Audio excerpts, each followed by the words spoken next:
Okay, before we get started on the Edelbrock Pro-Flo 4 install on the LS engine kit, we would like to go over a few things that we've done ahead of time. We've gone ahead and put the Edelbrock fuel sump system on the firewall. We've run all our fuel lines to the back of the truck. Our system already had a set of headers on it, so the O2 sensor is already located. If you go through the instructions, make sure when you install it, you keep the wiring close to the side of the motor that the wiring kit is going to be installed on. Try to keep the O2 sensor at about 10 degrees installed in the exhaust system. We went ahead and also located our Edelbrock ECU on the inner side of the front fender, keeping the connection facing downward to keep any contamination out of the way. One other small thing that we had to do with our system, some of the LS engines need an adapter for the fuel injectors, so we went ahead and installed these on the motor as well. Hey guys, what we've got here is the main wire harness for the Pro-Flo 4 system by Edelbrock. It has all the weather pack connectors and weather sealed connectors that protect this from the weather, so if you're out in the rain, it's not going to get damaged. So we're going to go ahead and install that now, and then once we've got that in, we'll explain where all these connectors go and how to mount them.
Okay guys, what you should have seen there was about 7 minutes of me plugging in various connectors on the engine. After the install of the ECU, that's about as much as it took.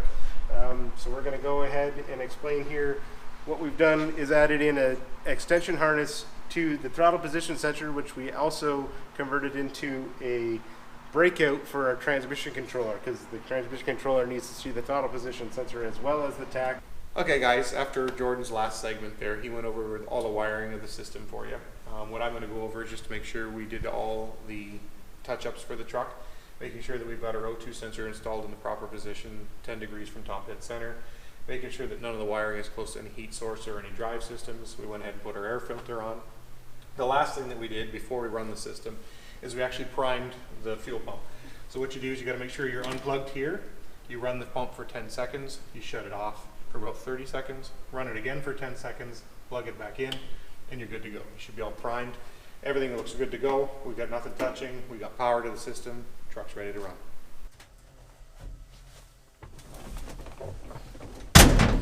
So the last step before we get Edelbrock's Pro-Flo 4 system to run is we have to go through and use their wizard to set up the system.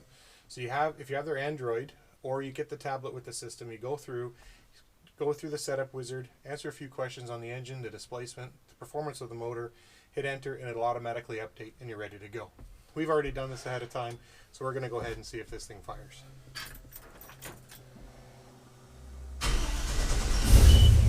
Perfection. I love it. Edelbrock made a great system with this. We're happy to have it installed in the truck. A few simple things to do with the truck to get it ready to run.